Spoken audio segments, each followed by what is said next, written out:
Certo. Então, bom dia para todos. Eu vou fazer uma breve revisão aqui do que a gente falou na última conversa, que se traduz nessa, nessa, nesses 4 diagramas que aparecem aqui, dentro desse slide, como sendo os 4 pontos que a gente considera os 4 fundamentos, a gente chama dos 4 pilares, né, que a gente considera na criação de um novo negócio, né, de um negócio inovador.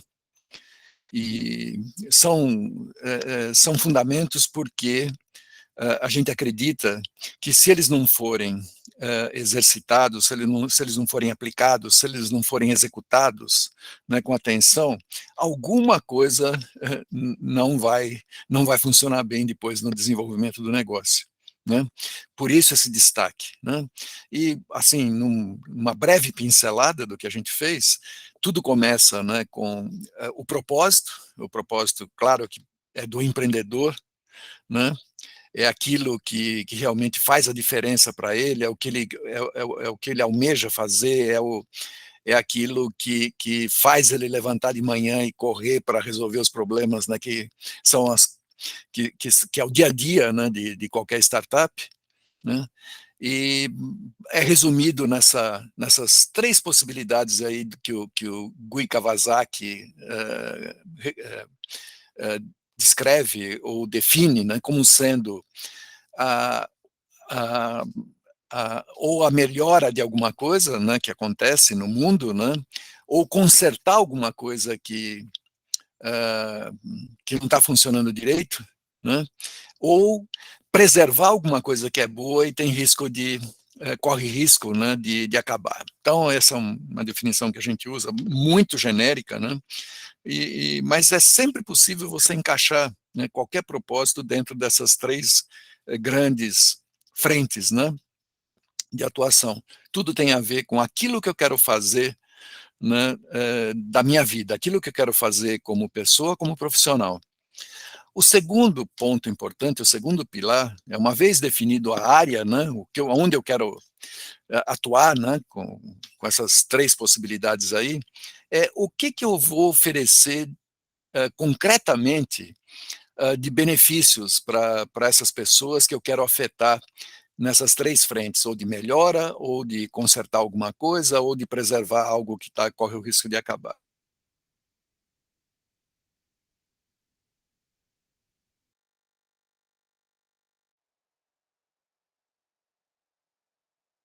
Crio valor para o meu cliente, né, para os meus clientes. Resumido nesse diagrama aí, que é o Value Proposition Canvas, né, do Osterwalder. A gente vai falar um pouquinho dele na continuidade desse programa que a gente está fazendo de treinamento, né? Não vai ser hoje, mas a gente vai falar dele, e que resume quem é meu cliente, que tipo de necessidade ele tem, que tipo de problema ele quer resolver, que tipo de resultado ele quer obter, e, por outro lado, aquilo que eu vou fazer para ajudá-lo, né, nessa empreitada de resolver esse problema, de atingir esse resultado, né, tirando as coisas que atrapalham, né, mitigando, né, as dores dele e ajudando a gerar as expectativas que ele tem quando ele resolve o problema. Então, isso é a proposição de valor. Né, é o segundo passo fundamental na criação de um negócio. O terceiro é fazer dessa geração de valor, né, que está da proposição de valor, algo que possa ser realizado, né, como negócio. Né? Uma coisa é a gente falar, bom, eu vou gerar tal tipo de valor para o cliente, eu vou gerar tal benefício, né? Eu vou fazer com que ele receba tal benefício. Outra é falar, eu vou fazer isso de uma forma sustentável, né? E que maximize as chances disso ser um negócio perene. Né? Eu não quero fazer isso uma vez só. para algumas pessoas. Eu quero fazer isso para o maior número de pessoas possível e que isso pare em pé, né, como negócio. Né? Então, isso é traduzido, em essência, por esse diagrama que está aí, né, que é o diagrama do modelo de negócio. Tem N formas diferentes de você definir modelo de negócio. A gente usa essa porque essa funciona. Ela é simples, relativamente simples, depois que você pega o jeito, né, de usar, mas ela, principalmente, é uma definição que é operacional. A gente consegue lidar fazer modificações, hipotetizar, né, mudanças dentro de cada um desses bloquinhos que está aí, desses 9 blocos que estão nesse diagrama, e com isso pensar modelos de negócios diferentes. Né? Então essa é a grande vantagem de usar esse diagrama, né, esse framework, esse jeito, né, de definir modelo de negócio. Mas é o terceiro pilar. Se eu conseguir chegar nele, eu tenho certeza de que aquela proposição de valor vai ser entregue para os meus clientes de uma forma perene, de uma forma sustentável, né, como a gente gosta de dizer. De preferência, inclusive, escalável, para eu atingir cada vez mais pessoas. Né. O quarto pilar que a gente considera é um pilar que tem a ver com a execução desse negócio, com a implementação, melhor dizendo, né, desse negócio. E é uma forma de planejar as ações e alinhadas com objetivos, né, com metas, de uma maneira muito fácil de ser entendida pela equipe toda que está participando da construção desse novo negócio. Né? Então, isso é o OKR de Objective and Key Results, e ele é uma forma bastante utilizada, né? Foi inventado lá na Intel, é utilizado pelo Google e mais um monte de empresas, né? E por startups também, como uma forma muito rápida e simples de você não só fazer o planejamento do que vai ser executado, mas principalmente manter todo mundo informado de como é que aquilo está andando. Tá? Então, é um jeito assim em que você faz uma contabilidade, né? Um acompanhamento dos resultados que estão sendo obtidos de forma muito simples e visualmente comunicativa, né? Para todo mundo acompanhar os resultados. Então, foi isso que a gente falou. Por que a gente está falando de tudo isso? Porque a gente quer ajudar pessoas a mentorar empreendedores.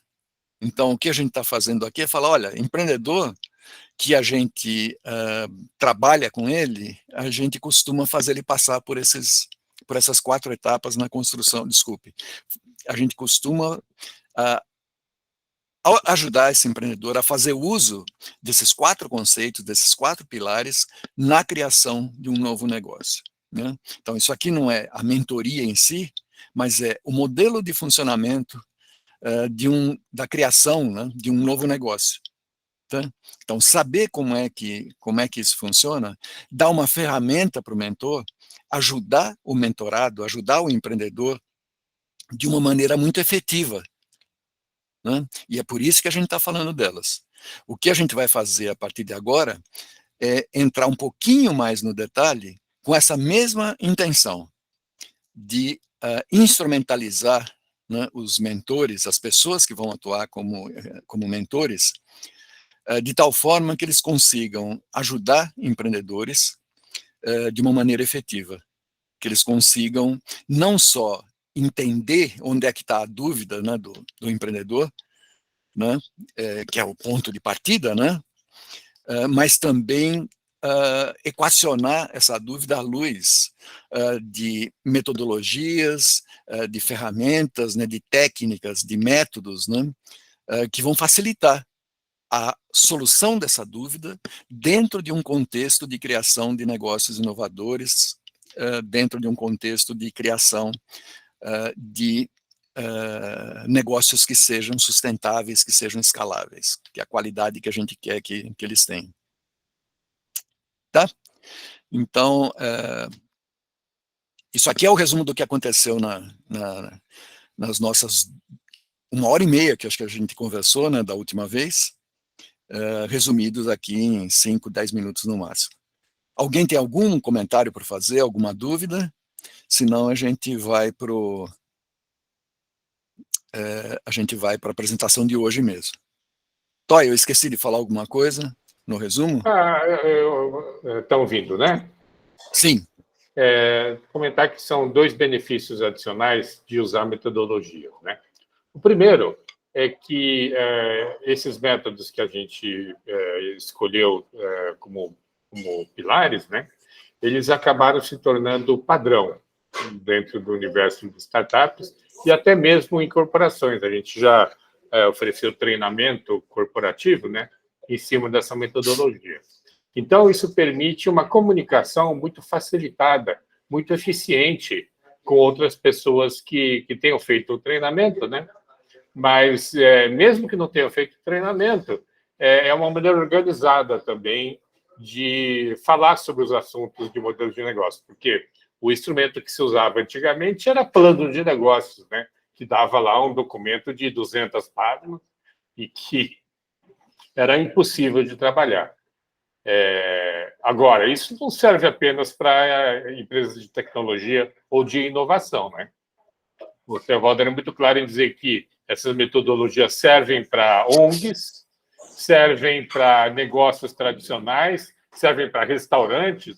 Então, é uma metodologia de uso amplo para desenvolvimento de empresas. E outro ponto é que, para efeitos da mentoria, a metodologia acaba funcionando como um checklist, como uma lista de voo em que você pode verificar se todos os assuntos essenciais para a empresa estão sendo cobertos de maneira satisfatória. Então, no âmbito da mentoria, eu vejo esses benefícios adicionais. Cara. É só isso, Marco. Perfeito, Toy. Bem lembrado. Sérgio, quer fazer alguma pergunta? Bacarelli, a gente tem um grupo lá da mentoria com várias referências bibliográficas e outros artigos, né? Já artigos escritos, né? E eu estou querendo criar esse banco de artigos e de informação num Telegram, né? Depois, quando fosse possível, você mandar coisas assim que você acha que vai ajudar na mentoria, que eu coloco lá nesse Telegram para todos lá do nosso grupo acessarem. Tá bom? Obrigado. Perfeito, Sérgio. Perfeito. Tá bom. Bom, então, vamos em frente. Eu vou começar agora com a apresentação de hoje mesmo. A ideia de hoje qual é? É entrar um pouquinho na ideia mais geral do Lean Startup, né, que é essa metodologia para a criação de novos negócios. Então, alguns de vocês certamente já conhecem um pouco disso, porque já tiveram contato, né, com as startups da Baita, com os trabalhos do próprio Renato dentro da mentoria, e outros não. Então, fiquem à vontade, tá, para parar e perguntar, como a gente fez, né, na última apresentação, fiquem à vontade para interromper a qualquer momento. Eu não vou estar vendo vocês aqui, mas é só vocês falarem, né, e eu vou ouvir, tá? E a gente para e responde o que vocês tiverem de dúvidas, ou de comentários mesmo para fazer. Tá? Então, a ideia de hoje é dar uma passada geral agora sobre Lean Startup, que é a metodologia mais utilizada hoje para você lidar com novos negócios. E Toy lembrou bem, não serve só para negócios de tecnologia, certo? Não serve só para negócios inovadores. A rigor, serve para qualquer tipo de negócio. Tem uma linha, inclusive, tem alguns autores que estão aproveitando, né, o Lean Startup, ou pelo menos as ferramentas dele para lidar até com situações assim de planejamento de carreira, né, das pessoas, como é que as pessoas se organizam, né, para atuar dentro de uma determinada área profissional, né, para conseguir sucesso ali e tal. Mas a gente vai estar preocupado aqui mais no sentido de criação de novos negócios mesmo. Então, a ideia geral é mostrar um pouco do Lean Startup. Em especial, a gente vai mostrar, tentar focar a ideia de desenvolvimento de cliente, tá? E quais são as etapas do desenvolvimento do cliente. Porque essa é a novidade, tá? do Lean Startup. E vocês vão ver por quê. Né? Quando a gente começar a mostrar, né, os argumentos, as questões, os problemas que levaram à conclusão de que é importante desenvolver cliente. Tá? Parece estranho, né, num primeiro momento, né, a gente acha sempre que o cliente já existe, né, basta ter o produto, né, mas não, você pode ter o produto e não conseguir o cliente. Tá? Então, essa é a ideia de hoje. Tá? Outra vez, a gente está falando de conceitos que vão ser úteis para a gente entender os mentorados, para a gente entender empreendedores. Certo? Mesmo se o empreendedor não tiver, né, trabalhando dessa forma, o que a gente vai fazer é passar, né, aproveitar a mentoria para falar, olha, está faltando você definir aqui quais são, quem é seu cliente. Está faltando você definir de maneira mais clara que benefício você gera para ele. Certo? Então, a gente vai ter essa percepção porque a gente passou por esses pontos aqui dentro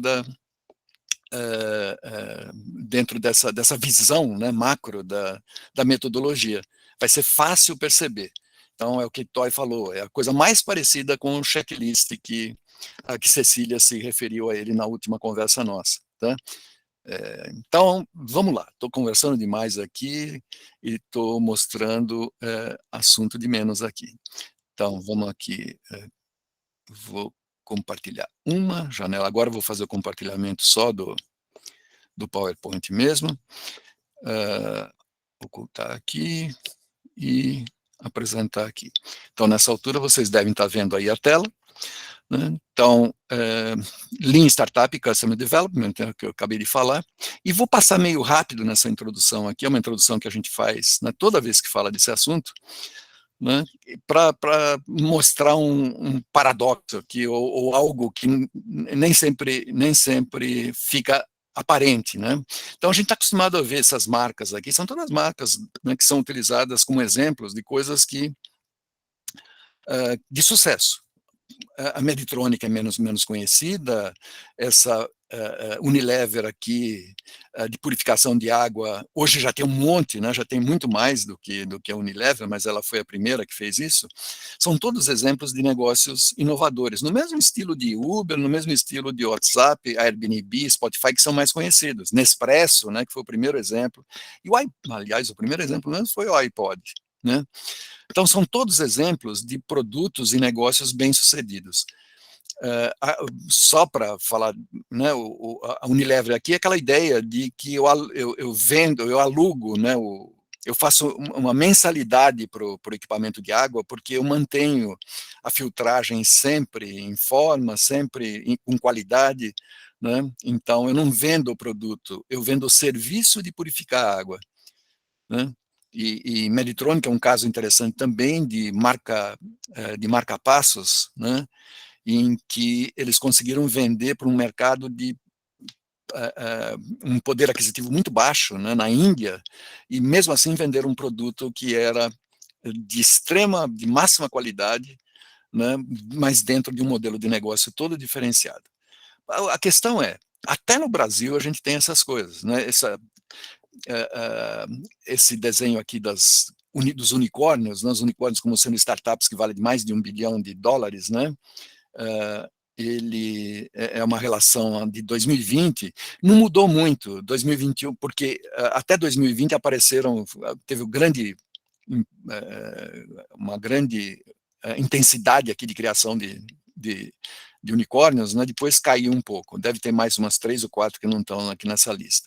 Mas a questão é, mesmo assim, né, o que ninguém sabe, o que a gente fica sabendo só se você for procurar essa informação, é que menos de 17% dos produtos desenvolvidos chegam até os consumidores. Né? A gente está acostumado a ver os que têm sucesso, que viram negócios, né, que são comentados e que são usados, né, como cases, né, no mundo inteiro. Mas eles são menos de 17% dos produtos desenvolvidos. Né? E aí você pode se perguntar, né, por que acontece? E aí tem uma frase famosa, né, do Steve Blank, que é esse guru lá do Vale do Silício, né, de empreendedorismo, principalmente empreendedorismo, né, de startups de alto crescimento, que ele fala que o problema maior não é o desenvolver o produto, o problema maior é achar os clientes, né? Então ele fala isso de maneira meio solta, mas aí a gente vem aqui para o Brasil e encontra esse mesmo tipo de referência.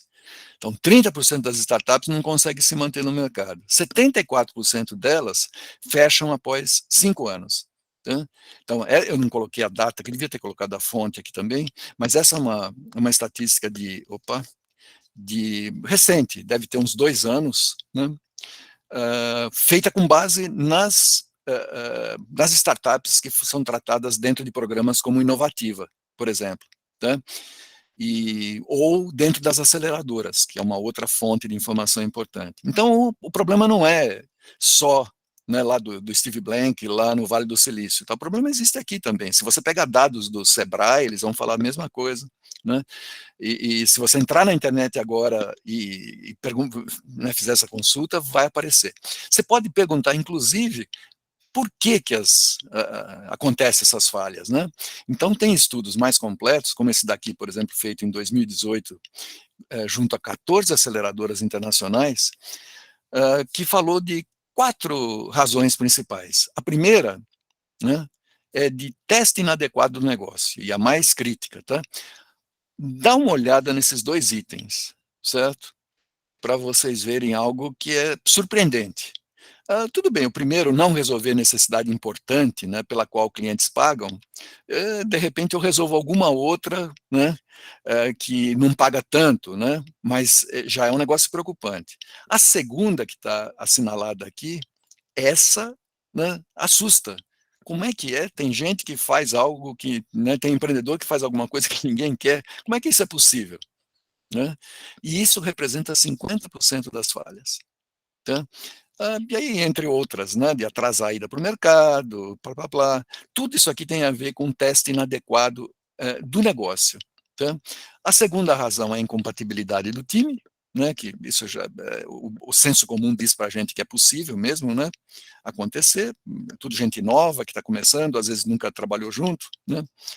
Terceira, falta de persistência. A quarta, eles juntaram num pacotão, eu não coloquei aqui, certo? Tudo que não encaixava dentro das 3 primeiras, né, foi ali para o quarto. Mas essas são as razões. E o que leva, outra vez eu voltei aqui para o Brasil, tá? Essa pesquisa foi mundial, essa que eu acabei de apresentar, né? Mais gente falando a mesma coisa. Esse professor de empreendedorismo e marketing aqui do INSPER, né, falando que a primeira causa de mortalidade é que as startups são criadas para resolver problemas que não existem. Né? Exatamente o que está naquela pesquisa mais elaborada lá que a gente acabou de ver. Outros pontos que ele coloca são interessantes também. A questão de funding, né? Funding entendido aqui como a forma como eu financio, né, a minha operação, né, esse negócio. Boa parte das vezes o empreendedor começa achando que ele já vai começar a vender, com a venda ele vai, né, manter a empresa funcionando, e a coisa não é assim, porque leva tempo, né, para você vender. E a falta de conhecimento, falta de experiência, né, dos fundadores, no mercado que eles estão se propondo a desbravar.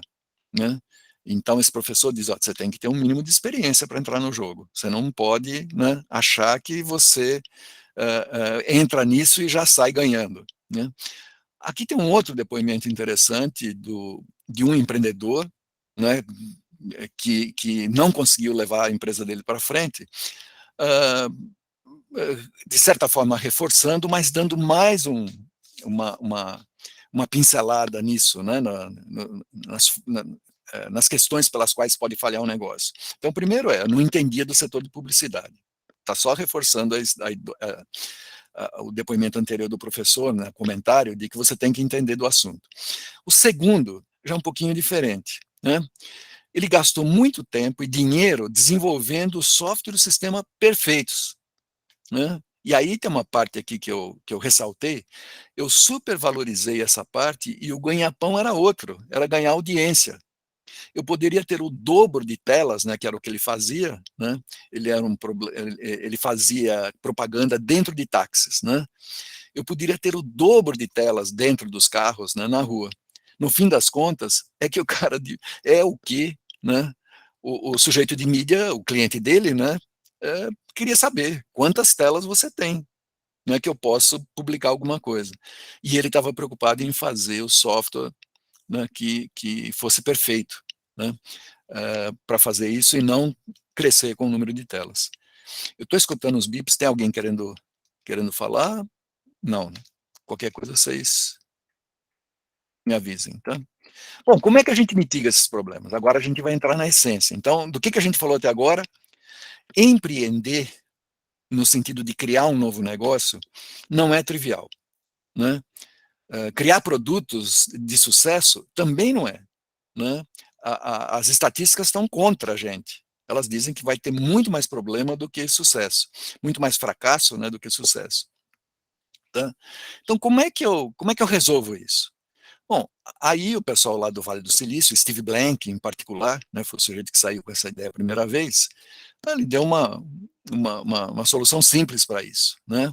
Ele falou, é fácil, desenvolver solução todo mundo sabe fazer, mas eu proponho que enquanto você desenvolve a solução, você também desenvolva o cliente, porque o problema é o cliente, não é? A falta do cliente. Então, vamos desenvolver o cliente junto com a solução. Quando eu terminar de desenvolver a solução, o cliente está pronto, também, esperando por ele. Mas como é que eu faço isso? Né? Bom, do mesmo jeito que eu tenho etapas aqui, e aqui eu simplifiquei bastante, né, as etapas do desenvolvimento do produto, como sendo um primeiro protótipo, né, um protótipo funcional e um produto inicial, já uma versão zero do produto, né, coloquei já uma visão de desenvolvimento baseado em práticas ágeis, tá? E não é, note que aqui não está aquele modelo que a gente, waterfall, né, que a gente aprendeu, a gente, digo eu, né, quando a gente estava na universidade, que era um negócio muito mais esquematizado, formal, arrumado. Aqui já está uma coisa mais do dia a dia, uma coisa mais informal, uma coisa mais prática, né, que é o desenvolvimento ágil.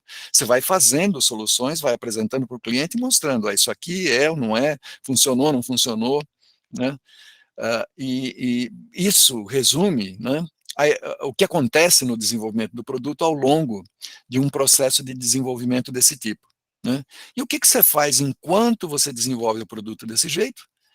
Você passa pelas etapas do desenvolvimento do cliente. Isso que eu queria ressaltar para vocês. Então, ao mesmo tempo que a gente está falando de linha startup, a gente está falando aqui de desenvolvimento de clientes. Segundo Steve Blank, tem 3 etapas, 3 grandes etapas, tá, no desenvolvimento do cliente. A primeira é a descoberta.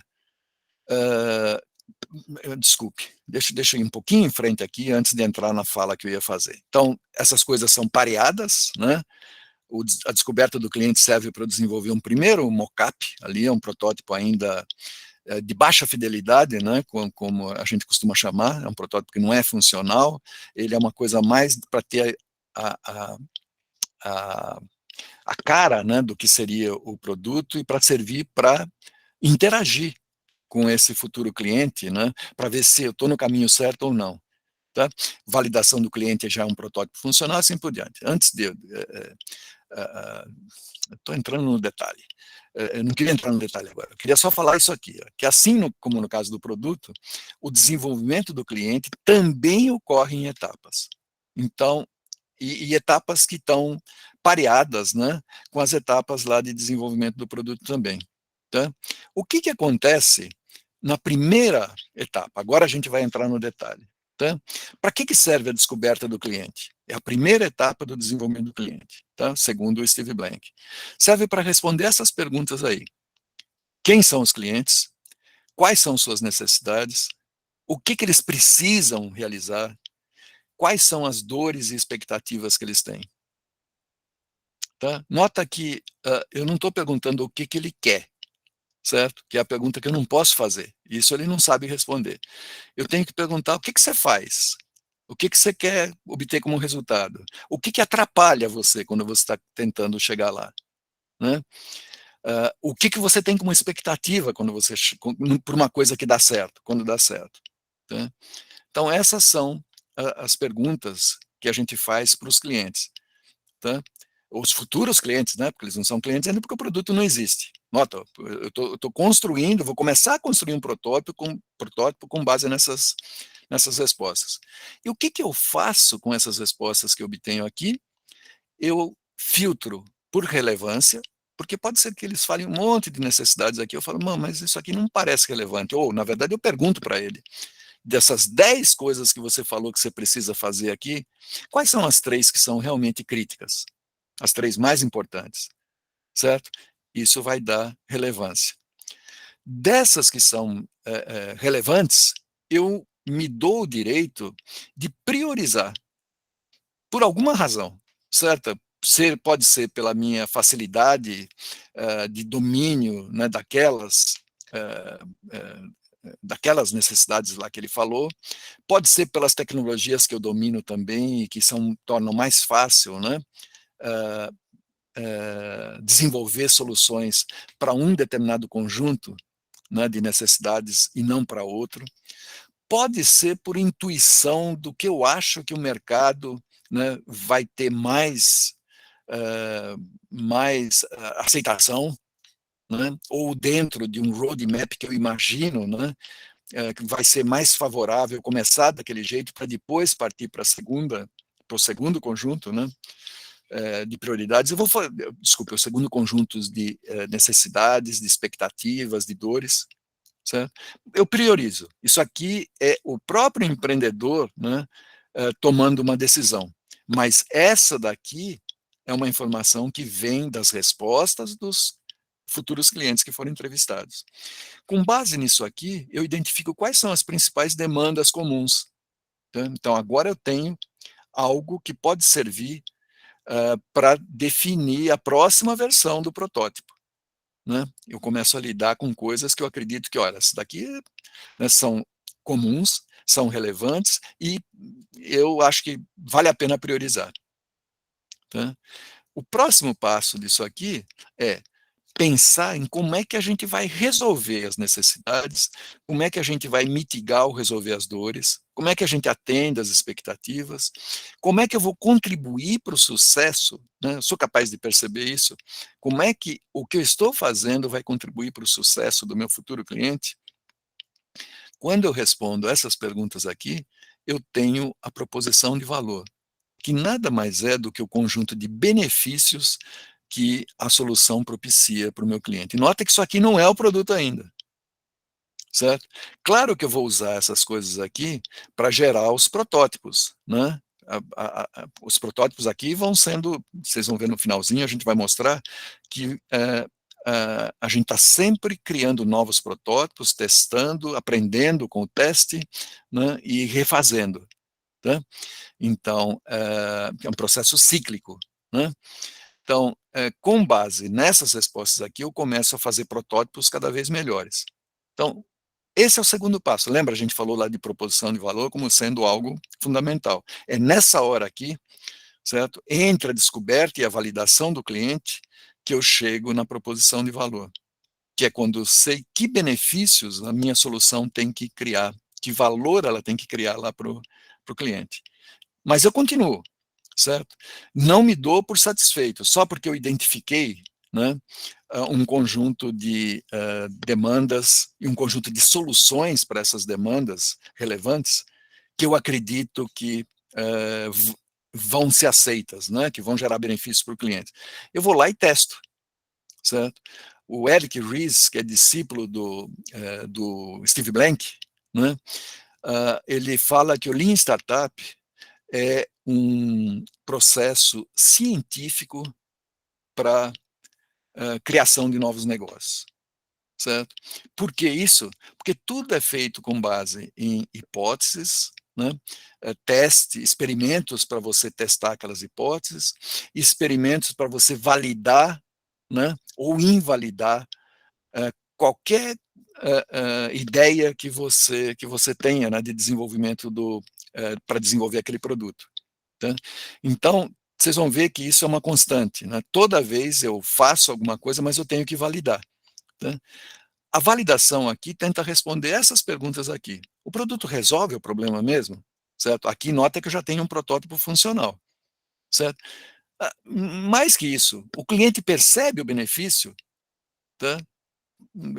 Para usar, porque se está resolvendo um problema, mas não tem diferencial para aquilo que o cliente já usava para resolver, eu não estou gerando valor nenhum, certo?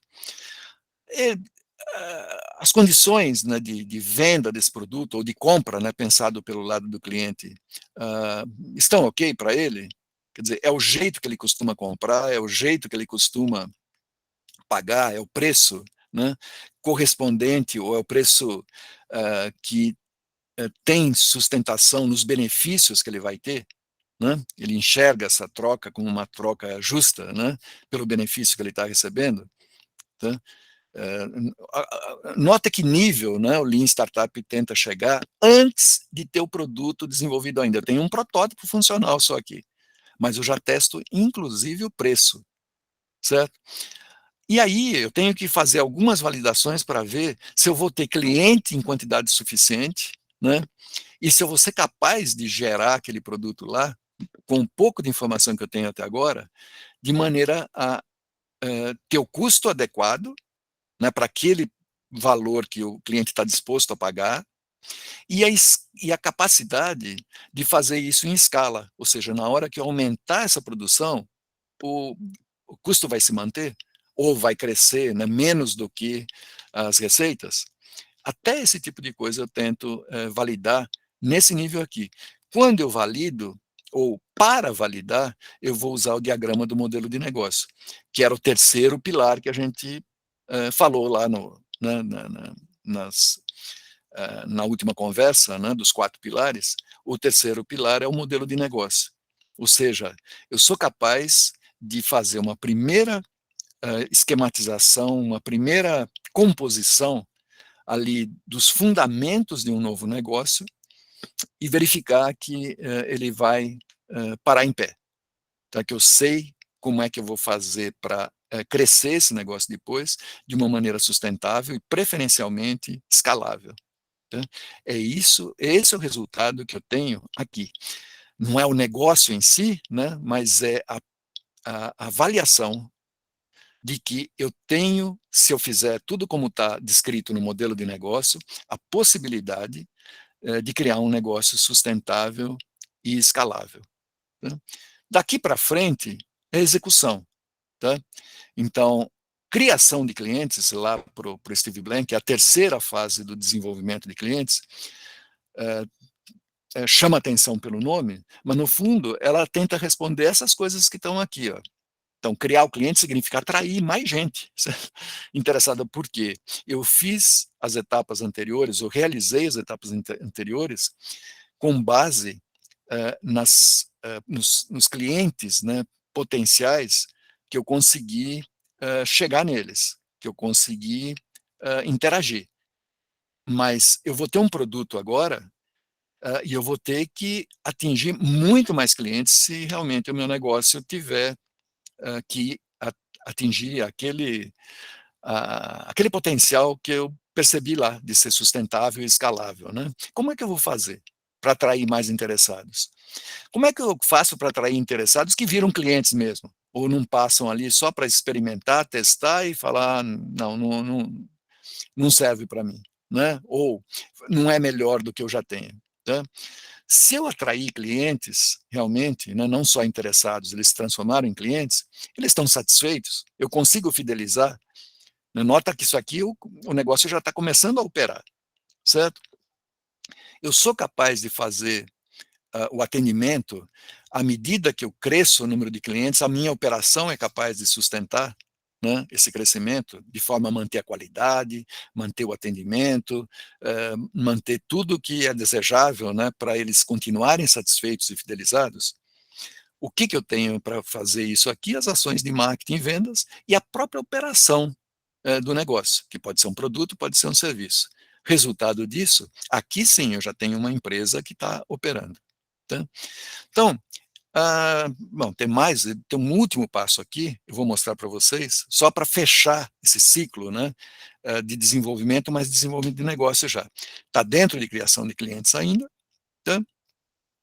mas já entra cada vez mais em detalhes de operação que são representativos, né, de uma empresa capaz de controlar, né, o processo principal dela, né, que é de marketing e vendas, né, e o atendimento, a geração, né, de uma base de clientes cada vez maior, fidelizada, né, que é capaz de sustentar essa empresa e fazer com que ela tenha um crescimento acelerado, né?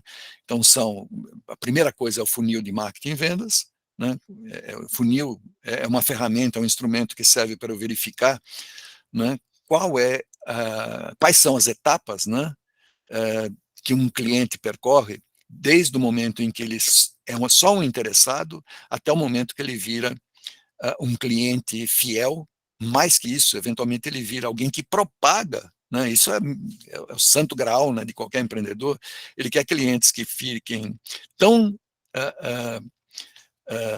impressionados e tão satisfeitos, né, com o produto, que saiam falando do produto para os seus amigos e trazendo mais clientes, né, para a empresa. Os canais de marketing estão definidos, né? A equipe de marketing e vendas está preparada para quê? Para crescer, porque agora eu vou para as estratégias de crescimento. E o que eu tenho aqui no final? Uma startup, que é uma empresa de crescimento acelerado, numa definição lato sensu. Tá? Tem uma quarta etapa aqui, que eu não estou falando dela, lá no desenvolvimento de clientes, que para o Steve Blank é a construção da companhia, company building, ele chama. Tá? E sou até meio estranho que você falou agora que eu vou fazer a coisa. Eu pensei que o company building fosse a primeira etapa aqui, né? Não, é a última para ele, certo? E faz todo sentido, porque só vale a pena realmente eu construir uma empresa de verdade se eu conseguir perceber que eu cheguei nesse estágio aqui, que eu tenho clientes, sou capaz de arranjar mais clientes e eu consigo arranjar clientes de uma forma escalável, de uma forma acelerada, né? Desculpe, de uma forma escalável, de tal maneira que o crescimento da empresa é um crescimento acelerado. Tá? Então, company building é isso, tá? É a quarta e última etapa do desenvolvimento de clientes, que serve para fazer esse ajuste, né? Porque aí eu vou começar a pensar em estrutura organizacional mesmo, né? Eu vou começar a pensar em como é que eu melhoro ali o organograma, o conjunto, né, as áreas, né, da empresa, o conjunto de pessoas que trabalham em cada área, de tal forma que eu tenha uma capacidade de manter o crescimento dessa empresa nos níveis, né, em que os clientes demandam. Porque eu parto do princípio que eu estou fazendo alguma coisa, né, que está tendo muita aceitação, que está resolvendo um grande problema, um problema relevante. Né?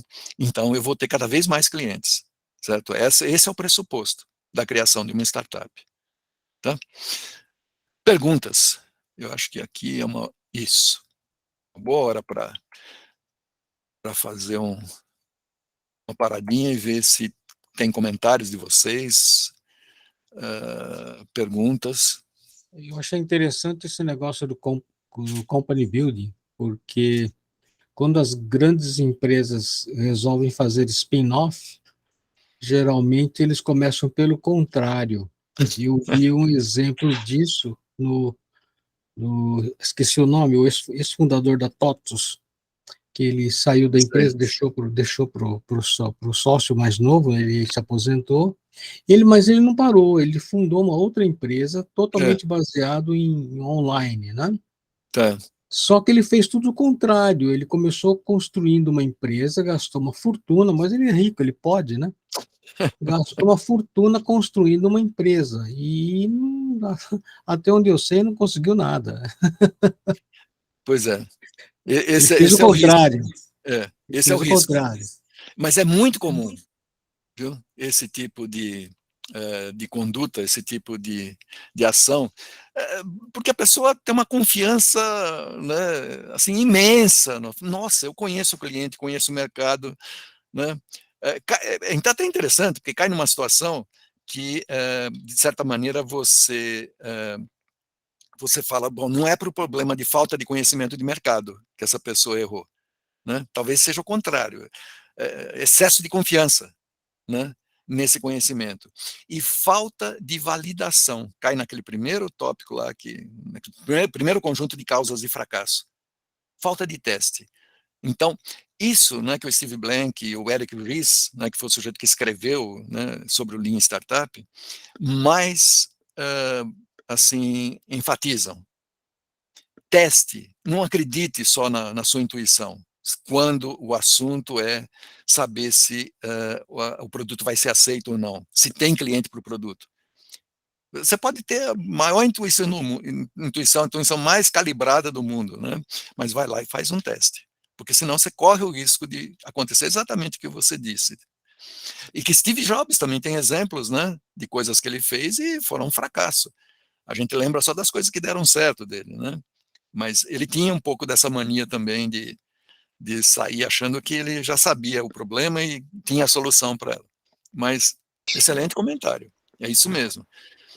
Tem que Acho que testar. o nome do sócio do Cosentino era Habercorn, Ernesto Habercorn. Mas, assim, tem outros casos, tem outros exemplos de que, às vezes, dinheiro demais atrapalha. Aí o outro fator também é esse, né? Excesso de confiança e dinheiro sobrando. Você vai fazer besteira. Né? Mais alguma? Fala, Milani. Milani, e a questão de marketing, aí, esses itens de marketing que você falou, né? Porque, para mim, tenho dúvidas e eu acho que são muito importantes. Principalmente, agora nós vamos ter o evento lá, lançamento da empresa, da ONG, né? E eu preciso de uma base, né, de divulgação. No caso, quando você está procurando um cliente, você vai oferecer para aquele cliente, mas você precisa de uma base, de uma linguagem que você possa ofertar aquele produto, no caso aqui da startup, mas no caso lá da ONG, a gente mostrar coisas e benefícios, ter técnicas, né, de marketing para isso. Eu acho que isso é muito importante e eu basicamente tenho alguma dúvida nisso. Milani, você está tocando num ponto que é fundamental, né? E o interessante disso é que, em geral, o empreendedor, quando ele está desenvolvendo o produto, ele não está preocupado com isso. Ele acha que isso aí vai resolver depois, né? Então, é um risco sempre, porque você corre o risco de fazer alguma coisa que não era bem o que o cliente estava querendo, e vai ser difícil você convencer, né, esse cliente do contrário, tá? Que é você que sabe o que ele precisa e não, né, ele que... Né, sou absurda a frase, mas no fundo o comportamento do empreendedor é como se ele dissesse isso. Pode deixar que quando o produto estiver pronto, eu vou fazer a cabeça desse cliente, né, que ele está fazendo tudo errado hoje. O meu jeito que é o jeito certo. Né? Então, é fundamental. E ter essa preocupação que você está tendo agora é o começo, né, do acerto. Você fala, tá bom, então como é que eu faço as coisas de tal maneira que eu comunique do jeito certo? Então, nota, o caminho que a gente seguiu quando a gente falou, olha, primeiro a descoberta do cliente. E na descoberta do cliente, já começa falando, o que ele precisa fazer, né? O que ele... Bacana. Fala, Nessa linha que o Milani falou, né? Tá. O que acontece também é que, normalmente, o empreendedor se esmera, se dedica no desenvolvimento do produto, né? E que, quando ele não consegue fechar vendas, o que a gente ouve muitas vezes é o empreendedor dizer que o cliente não entende. Só falta ele dizer que o cliente é burro. Mas, nesse sentido, queria chamar a atenção para o fato de que o desenvolvimento de clientes é a base do marketing. Que, assim, a gente está acostumado a entender marketing como publicidade, como comunicação, E, na verdade, o marketing começa mesmo lá na concepção do produto, no entendimento sobre o cliente, não no desenvolvimento do produto, mas em você realmente orientar o desenvolvimento do produto para aquilo que é realmente superior para o cliente. E aí tem o comentário do Drucker sobre isso, né, Baca? Como que era mesmo? O do Drucker é que só tem duas coisas que são essenciais em qualquer empresa: marketing e inovação. Todo o resto vem a reboque dessas duas. Só para confirmar, Milani, a sua preocupação aí com o marketing. Tá? Você terminou, Toy? Então, é isso. É o que Toy falou, Milani. Nota que o marketing, para você não ter essa dúvida que você está expressando agora, que boa parte dos empreendedores conscientes tem, porque tem os que não estão conscientes e vão fazer o que o Toy falou. Eles vão, pô, o cliente não entende o que, né? Meu produto é bom demais, meu produto está na frente do tempo, meu produto, né? Para não acontecer esse tipo de coisa, você tem que, lá no comecinho, na descoberta do cliente, você tem que ficar atento. O que realmente o cliente está precisando? Né? E quando você fala de cliente, a gente está querendo extrapolar isso para o mercado. Né? Eu não vou me basear num único cliente que eu conversei com ele, principalmente se for um cliente amigo, conhecido, da família. Aí, esquece. Né? Você tem que pegar clientes que sejam chatos, você tem que pegar pessoas, né, para interagir com elas que sejam críticas. Né? Então, quando você faz esse tipo de desenvolvimento do cliente, que começa lá para a descoberta, entender o que ele precisa, quais são as dificuldades que ele tem, quais são as expectativas, você vai para a segunda fase do desenvolvimento, você vai lá e valida, né, com o seu protótipo. Eu já passo a palavra para você, viu, Cristina? Você vai lá e valida aquilo, né? Nota que você já tem todos os insumos aí para falar, pô, eu sei o que esse cliente está precisando e ele confirmou para mim. Né? Eu sei o que ele está dando valor, ele confirmou o benefício que está tendo. Ele chegou, inclusive, né, a considerar que ele já me pediu até para deixar lá um protótipo que ele já queria usar. Né? É a melhor prova, né, de que você tem alguma coisa ali que você já acertou, né, a mão. Tá? Quando você chega nesse ponto, Milani, boa parte dessas dúvidas a respeito de como é que eu comunico a existência desse produto e a importância, a relevância dele, boa parte do que você precisa já tá na sua mão. Você já sabe quem é o cliente, o perfil dele, eventualmente você já segmentou, já percebeu alguns clientes que são parecidos, mas não são clientes para o seu produto ainda, então você já tem segmentação, e você sabe como é que você comunica isso, porque você sabe o que ele olha, o que ele vê de benefício no seu produto. Então você vai fazer uma comunicação não pelas features do seu produto, né? Você vai fazer uma comunicação pelos benefícios, pelo valor que o seu produto gera para ele. O cara bate o olho ali e fala, nossa, como é que ele sabe que eu preciso disso? Né? Então, marketing, né, e Toy fez uma boa advertência, né? O marketing, nesse sentido, não é o marketing só da propaganda, da hora da comunicação. É o marketing que vem desde lá de trás, é o marketing do Peter Drucker. O Peter Drucker falava que marketing, junto com inovação, são as coisas mais importantes da empresa. Por quê? Ele entendia que marketing era o conhecimento profundo do cliente atendido pela empresa. Todas as outras funções de marketing decorrem desse conhecimento. Se você conhece profundamente o seu cliente, você sabe como é que você se comunica com ele, como é que você precifica o produto, como é que você faz o atendimento, de que jeito ele quer ser atendido, né? Como é que é esse pós-venda, né? Você já sabe também. Então, a solução para esse desafio, para essa pergunta que você colocou, é fazer o desenvolvimento do cliente desde o começo. Você não vai ter dúvida. Se você não tem isso, o produto já existe e você não fez, para um pouquinho e faz. Tenta fazer.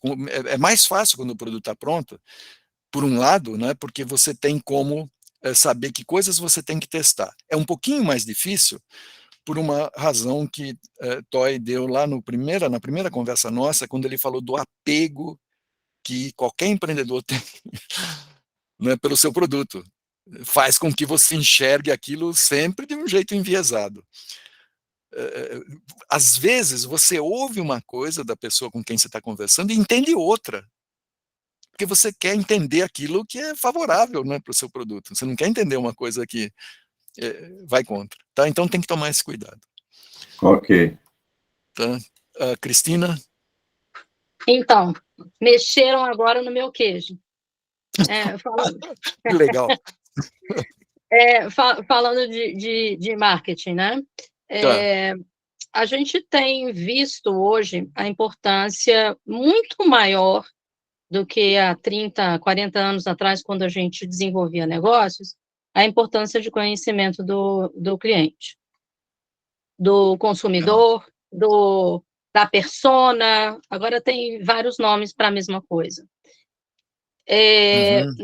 Nessa minha experiência com o estudo de estratégias de mídias sociais, a gente prioriza o estudo do cliente, o estudo do comportamento de compra, o estudo dos algoritmos que levam ao comportamento de compra, que não necessariamente é um desejo do cliente, mas o comportamento de manada, como a gente chama, leva a criar desejos. E é esses desejos que a gente lá quer resolver, quer vender para poder resolver esse desejo dos nossos clientes. Então, assim, é muito mais, eu vejo hoje, né, muito mais importante a gente estar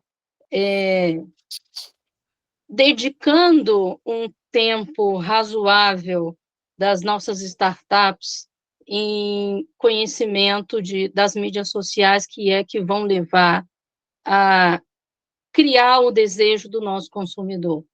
Não é necessariamente um problema que já existe que a gente vai resolver. A gente vai resolver um desejo que também foi criado. É um outro tipo de comportamento que eu até tinha dificuldade de entender, mas comecei a ver como as mídias sociais levam as pessoas a desejarem e a gastarem dinheiro com coisas que não eram necessidade anteriormente. Então, o entendimento, o estudo e a dinâmica é muito mais dinâmico do que um dia a gente ter feito um desenho de público-alvo, de desenho de persona. Essa persona muda a cada 30, 40 dias. Então, é muito mais rápido, muito mais dinâmico. Não sei como é que a gente vai conseguir correr atrás de tudo isso, mas isso tem que ser uma meta, um foco, um alvo, estar com um grupo trabalhando essas questões. É isso. Riquíssima a sua observação. A gente vai ter espaço, Cristina, para falar sobre isso quando a gente falar de modelo de negócio, a gente falar dos canais, e falar das ações de marketing, falar do relacionamento que a gente quer ter com os clientes. E talvez, aí eu preciso conversar com o Toy também ainda, se a gente vai ter alguma coisa específica de marketing ou não para falar. Mas certamente, em modelo de negócio, esse tipo de preocupação sua vai aparecer. Toy, você quer resumir uma resposta para a Cristina desses comentários que ela fez, como preparação para o que a gente vai fazer daqui 1 ou 2 sessões, ou acho que talvez até na próxima? Bom, primeiro, para todo mundo, tinha uma expectativa de que a gente tivesse aí um currículo, uma programação já desse treinamento, né? E está um pouco difícil de fazer, porque a gente teria que antecipar, né, tudo que está acontecendo. Essa é uma situação assim, formação de mentores, né? Eu acho que a gente tem a oportunidade aqui de ir construindo isso conjuntamente, conforme vão aparecendo os comentários, as experiências, né, a gente vai encaixando aí, porque a gente tem um rol de conteúdos para trazer. Eu acho que seria ruim para todo mundo, né, fazer um treinamento exaustivo, pegar e fazer uma compilação enciclopédica de todos os caminhos, né? Eu acho que é muito mais eficiente a gente ir moldando o conteúdo, né, dentro daquilo que é o histórico, né, e o interesse do grupo. Agora, especificamente sobre o comentário da Cristina, né, na aceleradora, a gente tem sugerido para os empreendedores evitar a estratégia de empurrar produto em cima do cliente, de convencer o cliente a comprar alguma coisa que talvez ele não precise. A nossa abordagem sempre é entender que os clientes têm uma tarefa para executar e que executar aquela tarefa melhor, mais eficiente, com mais qualidade, com mais segurança, sempre vai ser do interesse do cliente. Então, toda a metodologia e a prática, né, do que é a aceleração, do que é a abordagem da Baita, né, vai no sentido de partir do propósito, de que o empreendedor que identificou um propósito, que escolheu um propósito para se dedicar, primeiro, ele faz isso de maneira produtiva, assim, principalmente a gente que é maduro, né? A gente não vai fazer uma coisa maluco beleza, uma coisa deslocada. A gente vai buscar alguma coisa que faz sentido. Então, se faz sentido, se existe um problema real, então o passo a passo do que a gente está propondo, ele é um caminho que é um caminho razoável, é um caminho... não é que não tenha sobressaltos, né? Tem muito risco, tem muitas dificuldades no caminho, mas ele é um caminho que segue uma sequência lógica de aprofundamento. Então, em tese, o que acontece é que a gente está indo muito mais no caminho do marketing do Regis McKenna. Não sei se você conhece, Cristina. O McKenna foi o formulador do marketing de relacionamento. E ele foi o guru de marketing do Steve Jobs. Então, muito da estratégia de marketing da Apple está baseado nessa proposta de marketing de relacionamento do McKenna, que eu acho muito mais interessante do que o marketing do Kotler. Eu sou um detrator do Kotler. Eu acho que a abordagem dele ficou para trás, não serve mais para o mundo que a gente está vivendo hoje. Então é isso. Não sei se eu fui na linha que você pensou, né? Baca. Não, Baca, mais uma coisa só. A Laura, quando se apresentou o Carlos também, mas eu sou um voluntário do ITT também, né? Além de outras ONGs que eu trabalho. E eu queria convidar a Cristina para nos ajudar a achar a persona da nossa ONG, Baca. Você também é fundador. Estou usando o ambiente aqui, mas é só para falar isso. Eu acho que é uma dificuldade muito grande no terceiro setor, né? De você ter as ferramentas e achar os clientes ou os contatos, né, das ONGs. Obrigado. Legal. Tá bom. O Sérgio queria falar alguma coisa, Sérgio? Sim. Eu até escrevi aqui para o Renato, né, perguntando se era interessante ou não, mas eu vou arriscar e vou colocar aqui. Eu tenho um propósito de reduzir a poluição de água, né, que é causada pelo óleo de cozinha que é jogado ou nas águas, né, ou na terra. Então, eu tenho um projeto que é um pouco antigo, e a minha formação é química, né, então é de fazer um sabão a partir desse óleo de cozinha que a gente tem que filtrar, peneirar direitinho. Então, isso aí, tudo bem, a produção para mim é tranquila. tranquila no sentido da tecnologia. Agora, o que não é tranquilo e é um calcanhar de Aquiles é a parte comercial, de divulgação. Quer dizer, eu até hoje nunca vendi o sabão, ou eu dou para as pessoas, ou aquela pessoa que me fornece o óleo, né? Aí eu dou aqui, ó, esse tarugo aqui, que é 1 quilo de sabão, né? É o meu pagamento pelo óleo que ela coloca lá todo dia, né? Que frita lá as coisas, vai guardando e eu recolho uma vez por mês, ou de 2 em 2 meses, e na volta eu dou esse tarugo aqui de sabão. É um sabão de coco, né? Que ela usa para a limpeza mais grossa. Tem esse formato menorzinho também, né? De 100 gramas, e tem esse outro aqui de 50 gramas. Então, eu até já acho que esse assunto aqui já é meio recorrente, né?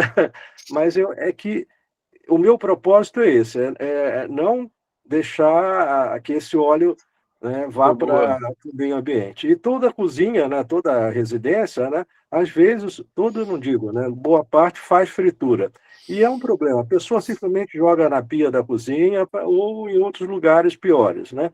Então, o meu propósito não é comercial, não é ganhar dinheiro com isso, né? É mostrar a importância de um produto. E aquele projeto que eu havia comentado antes é de fazer cursos, né, para alunos, né, de ensino fundamental ou de qualquer outro nível, de aprender a produzir sabão, esse sabão artesanal de coco, né, que não é para tomar banho, é para lavar pano de chão, para lavar coisa na pia, né, quer dizer, que ele não tem um controle de pH muito bom, né, mas dentro dessa estrutura que você falou, né, de levar o marketing, né, junto com o desenvolvimento do produto, eu acho muito importante. E isso, eu tenho essa dificuldade, né? Mas não sei se esse assunto que eu estou colocando agora vai ser útil discutir. Se você achar que não for, a gente não tem problema, a gente passa por um outro momento. Tá bom? Obrigado. Acho que vale a pena considerar em outro momento, Sérgio, porque eu queria só... Eu estava olhando aqui enquanto vocês falavam que a gente já passou das 12 horas, né? O Toy tinha falado até as 12h30, é o tempinho que eu tenho para fechar aqui. Eu acho os outros slides que estão faltando, mas você está dando um exemplo perfeito, né? Olha, eu tenho uma ideia, tenho um propósito, né? Eu já sou capaz, inclusive, de prototipar isso. Eu posso entender que você tem um protótipo já funcionando. A questão é como é que a gente torna isso um negócio sustentável, né? Que você não tenha que ficar você mesmo fazendo, construindo, né? Coletando, tem que ser alguma coisa que... E esse é o desafio, né? Agora, para isso, o Business Model Canvas, né, é espetacular, porque ele vai falar, olha, você tem que cuidar quem vão ser seus parceiros para coletar esse óleo, por exemplo, né, quem vão ser seus parceiros para distribuir o produto já pronto, você vai ter que pensar nessas coisas todas, né? Não é só a questão da comunicação em si, da existência dele, mas é como é que você monta, né, organiza, né, os recursos, as atividades, os parceiros, de tal modo que isso vire uma máquina que continue funcionando, né, direto. E Perfeito. é um excelente caso, né, para desenvolver. Tá? Mas deixa aqui só... Só quero me colocar. Eu quero desculpe, me colocar. Cristina, não tinha visto. Me coloco à disposição para a gente sentar e tratar de cada um desses casos, tanto da ONG como do sabão, para a gente desenvolver uma ideia para tratar desse assunto. Estou aqui. Excelente, Cristina. Obrigado. Me chama na caixinha. Como diz o povo, me chama na caixinha que a gente conversa. Então, gente, é o seguinte, olha, esse tipo de trabalho e os projetos, tanto do Sérgio quanto das ONGs, né, são projetos que são exatamente o foco do grupo de mentoria solidária. Então, eu convido todos a gente desenvolver essa questão no grupo. Até porque, no caso do Sérgio, né, eu entendo que o Sérgio não tem interesse em montar uma linha de produção e sair distribuindo sabão, recolhendo óleo queimado. Na verdade, eu penso que o modelo de negócios do Sérgio seria de ensinar parceiros a fazer essa produção. que, por exemplo, poderiam ser ONGs. As ONGs poderiam recolher óleo ali no bairro e devolver o pagamento em sabão. E ainda ter sei lá, uma pequena receita ali do excedente. Mas esse tipo de discussão, na verdade, de modelos de negócios, que talvez seja um exemplo mais importante do que a gente deve fazer na mentoria. Então, se o empreendedor chega e pergunta para a gente, poxa, como é que eu faço para vender mais desse sabão? A gente tem que olhar e falar, será que esse é o modelo que você pensa mesmo?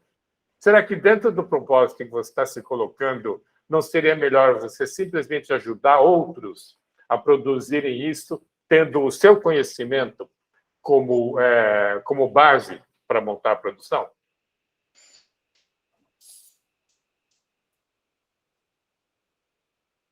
Legal. Excelente. Deixa eu fechar aqui, então,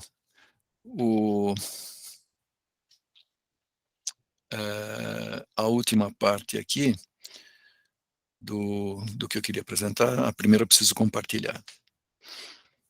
Window. Essa daqui. Então, tá no finalzinho. Acho que a gente termina e, claro, isso não quer dizer que vocês não devam fazer mais perguntas, mais comentários, não. Fiquem à vontade, tá? Então, tá aqui. Deixa eu colocar em modo apresentação. Pronto. Tá?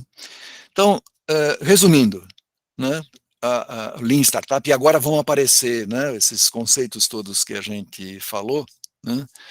Então, o Lean Startup, né, é um processo, então, o Eric Ries diz que é um processo para você verificar a viabilidade de um negócio, ou dito de outra forma, se vale a pena desenvolver um negócio ou não. Tá? Nota que não é um processo para você desenvolver um produto, né, para você desenvolver um serviço. É para você verificar se aquele produto ou serviço viabiliza a existência de um negócio. Né, e de preferência lá para os americanos, né, tem que ser sustentável e escalável. Bom, a gente também acha que tem que ser sustentável. Você não quer um negócio que você tenha que ficar botando dinheiro nele, né, para ele funcionar. Escalabilidade já é uma coisa que é uma condição, requisito também lá para o pessoal do Vale do Silício. Se aquilo não servir para vender para o mundo inteiro, eles vão falar, não, então não vale a pena. E eles têm um argumento forte para isso, eles falam, olha, vai dar trabalho de qualquer jeito. Então, se é para dar trabalho, vamos fazer uma coisa que é grande, né? Que resolve, que melhora a qualidade de vida de mais gente, né? Então, não deixa de fazer sentido a história da escalabilidade também. Mas, claro que sustentabilidade não tem jeito, a gente quer que seja sustentável também. Mas, voltando, então, para a metodologia, é para verificar se é viável ou não, né, a construção desse negócio baseado nessa ideia que a gente tem de produto. Né?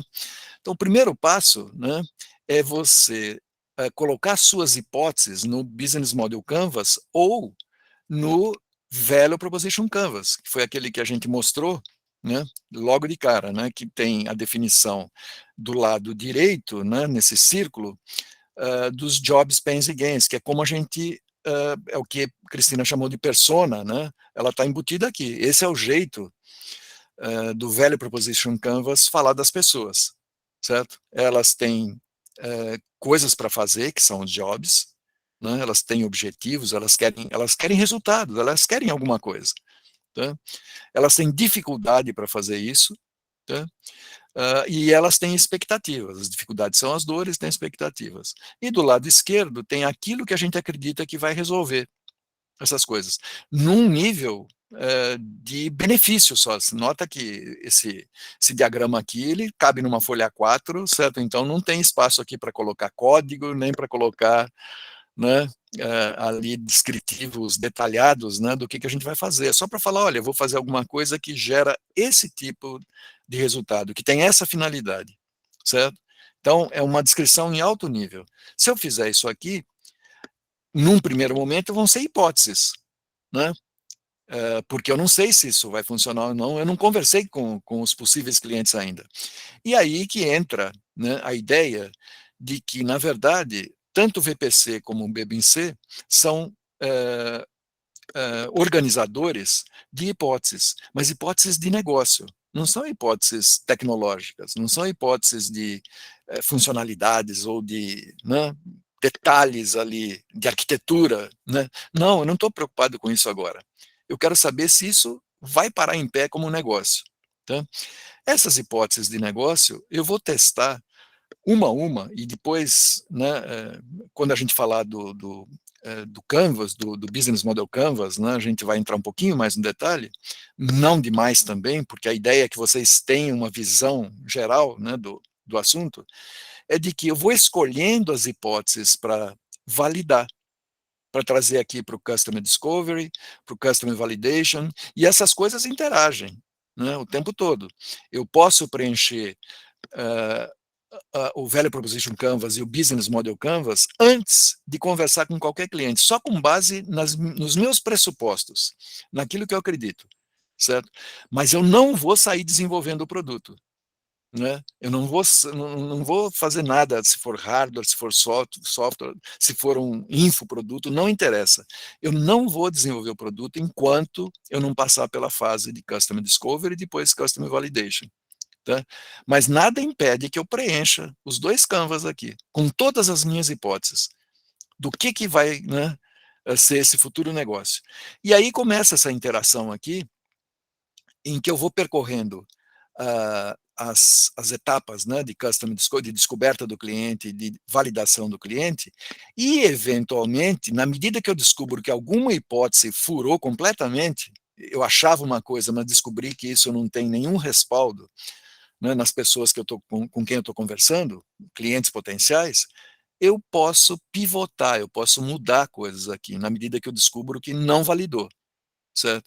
Então, essa é a ideia interessante, tá? É prática a coisa. Eu não saio desenvolvendo nada, eu não saio fazendo nenhum estudo profundo, um estudo detalhado, eu vou testando o tempo todo, eu pego cada hipótese que eu tenho aqui, e aí a escolha das hipóteses pode ser daquelas que são mais críticas, né, para as menos críticas, aquelas que, se não funcionarem, vão invalidar todo o meu negócio, né? Esse é o critério para testar. Eu testo as mais difíceis, para começar. Desculpe, as mais críticas, né? Aquelas que eu sei que vão embasar todo o funcionamento do meu negócio. E tento andar o máximo que eu puder aqui no Customer Validation. Até a hora que eu falo, olha, eu tenho uma primeira... sim, eu estou esquecendo de falar aqui, que, na verdade, o Customer Development aqui faz a prova de cliente. Então, isso é interessante, né? Eu botei entre aspas aqui, porque normalmente a gente está acostumado a fazer prova de conceito, né? A gente tem uma ideia, uma tecnologia, né, alguma solução ali mais sofisticada, a primeira coisa que a gente pensa é: vou fazer uma prova de conceito, né? Eu vou ver se isso funciona. O equivalente do Lean Startup é a prova de cliente. Eu apresento para o cliente a minha ideia, não tem desenvolvimento nenhum feito ainda, eu falo para ele o que eu pretendo resolver, né, e vejo se ele tem aquele problema ou não. Isso depois de ter levantado os problemas já na fase de Customer Discovery, tá? Então, na validação, é a prova de cliente que eu estou fazendo, tá? Na medida que eu vou ganhando confiança, porque eu estou tendo feedback positivo, né, para as hipóteses que eu tinha aqui, na etapa 1, eu começo a desenvolver. Eu vou construindo a solução, mas usando o conceito de Agile Engineering, né? O que ele tem de diferente? Ele não me pede uma especificação completa da solução para começar a construir. Ele me pede só o que o cliente estava querendo, que problema ele queria resolver. Certo? O que eu faço na especificação é falar: o cliente diz que tem esse problema e o que atrapalha ele na solução do problema é tal coisa. E eu deixo para a equipe de desenvolvimento a responsabilidade e, ao mesmo tempo, eu posso pensar como a liberdade, né, de pensar em soluções que resolvem aquele problema sem passar pela dor que o cliente diz que tem. Eu não saio fazendo uma especificação detalhada de requisitos, eu deixo isso para a equipe de engenharia, para a equipe de programação, ou de construção de hardware, se for o caso, ou de construção de uma solução que é um livro, qualquer outra coisa, certo? Mas a construção da solução em detalhes é da equipe de engenharia. O que eu passo para eles é falar, o cliente diz que quer esse resultado aqui, sem que esse tipo de coisa aqui atrapalhe ele. Tá? Então, eu vou rodando nesses 3 componentes aqui, de uma maneira em que eu estou sempre construindo alguma coisa, estou medindo o resultado. O que é o resultado aqui? É o que o cliente falou quando viu aquela construção lá do protótipo, quando viu a apresentação do protótipo. Tá? Eu aprendo com o que o cliente falou e faço uma nova versão do protótipo. Então, isso aqui, tá, é o equivalente do PDCA, né, do método, né, de desenvolvimento clássico, né, para o Lean Startup. Tá? O que eu uso como base para andar aqui dentro desse ciclo? Evidências, não vou fazer nada que eu não consiga mostrar que, olha, isso aqui eu ouvi do cliente. Ou esse conjunto aqui de evidências foram consideradas ou esse conjunto de evidências, o conjunto foi considerado pelo cliente como sendo mais relevante de todos. Tá? Então, eu vou fazer aqueles filtros todos que eu falei, mas vão ser sempre em cima de evidências. Eventualmente, eu vou usar hipóteses, quando, né, eu terminar de validar uma primeira conjunto de evidências, aí eu pego hipóteses de novo, e tudo isso tem uma cadência. Tá? Então, para o Lean Startup, é importante você manter uma cadência de construção, medida e aprendizagem, para que você fique focado, né, nisso. Você não perca tempo nem detalhando demais a coisa, nem saindo para o desenvolvimento, tá? Mas assegurando que você validou todas as hipóteses que você tinha aqui no seu Canvas, né, que você fez todos os experimentos, né, necessários para testar se tem segmentação de cliente, não tem, né, tudo que você tem que envolvido, né, na construção de uma relação entre alguém que fornece uma solução e alguém que usa essa solução com o pressuposto de que vai ser melhor. Você vai melhorar a vida dela, ela vai fazer de um jeito melhor aquilo que ela já fazia de outra forma. Tá? Então, isso é Lean Startup, e aqui tem só um resuminho final, né, de que esse ciclo de Build, Measure, Learn, ele maximiza a aprendizagem através de uma engenharia que é iterativa, certo? E incremental. Né? Ela está sempre interagindo e ela vai melhorando a percepção de qual é a solução para aquele problema. Tá? Então, o seu protótipo vai ficando cada vez mais próximo do produto. Torna o desenvolvimento de startups rápido, ágil e eficiente. Né? Porque eu não perco tempo, né, fazendo coisas que o cliente não falou que queria. Certo? Eu vou fazer aquilo que eu descobri que o cliente estava precisando, tá? Porque ele me mostrou, eu tenho evidências disso. Tá? Pode e deve ser aplicado ao longo de toda a vida da empresa, pela própria equipe. Por quê? Porque o cliente muda. Porque aparecem, né, novas necessidades. Porque aparecem novas oportunidades. Tá? Então, a ideia de que você é alguém que é capaz de desenvolver novos produtos de uma forma iterativa, incremental, com baixo custo e maior chance de sucesso, né, você ter uma ferramenta dessa é algo, né, fundamental, você não deve abandonar nunca, é o jeito de você desenvolver, é o jeito de você inovar dentro da sua empresa. Tá? E por último, né, ele é apropriado para negócios dinâmicos, inovadores, em que ainda não é claro o que os clientes precisam. Tá? Então, aqui um comentário mais genérico, né, que se eu estou fazendo algo que já tem um modelo modelo de referência no mercado, que todo mundo sabe que é aquilo e está resolvido e não tem nenhuma dificuldade, né, aquela solução já é o padrão, né, eu não tenho muito espaço, né, para criar coisas novas. Agora, se eu estou falando da introdução né, de uma solução que atende um problema novo, certo? Que começou a aparecer agora, em função da própria dinâmica da sociedade, dinâmica social, econômica, né, tecnologia, seja lá o que for, né, aí isso aqui vai ser muito mais rápido de fazer do que o jeito tradicional, né, o jeito convencional, que era aquele de você querer uma especificação completa antes de começar o desenvolvimento. Eu acho que era isso que eu queria falar com vocês. A gente estourou até a meia hora que o Toy já tinha dado a mais, certo? Mas, mesmo assim, se alguém tiver alguma pergunta. Então, resumindo, o que a gente viu até agora, né, foi o que eu tentei mostrar hoje. O Lean Startup como um todo, a metodologia, em particular, focando um pouco mais, né, na questão do desenvolvimento de cliente.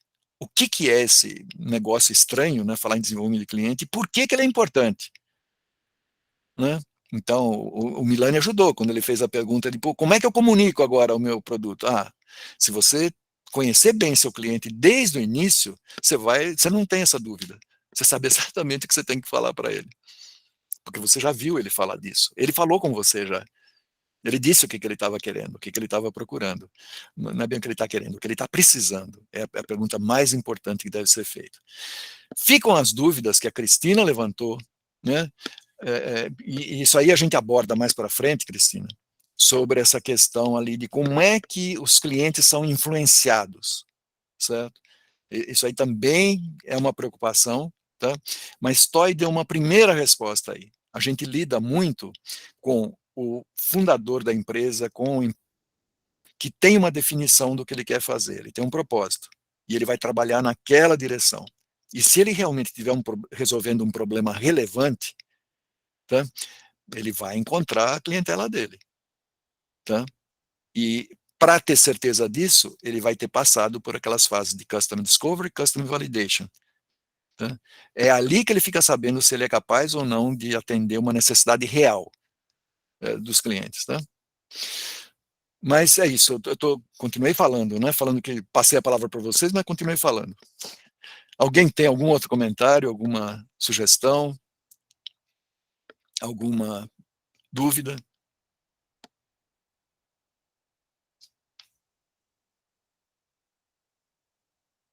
Milani? Será Obrigado, o próximo não. encontro. Tá bom. Toy. Quando será o próximo encontro? Devolvo. Eu estou pensando em a gente, de novo, ter a mesma bate-hora, mesmo bate-canal, né? Sexta-feira de semana que vem, 11 horas. Mas eu estou revendo um pouco a posição de levar o projeto do Sérgio e a questão do Milani, levar para as quintas-feiras. Eu estou achando que a melhor maneira, o mais produtivo para a gente agora, é usar esses projetos como estudo de campo, como casos para a gente aplicar a metodologia. Ou seja, na próxima sexta-feira, a gente iria trabalhar em cima desses assuntos, né? Já lançando mão dessa metodologia. Eu acho que essa seria a forma mais produtiva e com maior grau de retenção do conhecimento. Porque se a gente fica só na exposição, né, isso realmente o conhecimento não se consolida, né? Então, como já apareceram questões aqui que me parecem que serviriam muito bem para a gente aplicar a metodologia, eu acho que é o que a gente deveria fazer. O que vocês acham? Perfeito. Sim. Eu concordo, sim, é um bom caminho. Sim, sim. Então, está combinado. Só precisa do compromisso aí do Sérgio e do Milani, né, de eles estarem aqui na próxima sexta. O resto a gente vai fazer aí uma sessão prática de mentoria usando a metodologia de Customer Development. Perfeito. Concordo, obrigado. Muito bom. Podemos trazer, né, Milani e Laura, né, as nossas questões do ITT aqui com o laboratório. Com certeza. Não só as questões relativas ao marketing, como o Milani colocou, mas nós temos o desenvolvimento dos nossos clientes, né,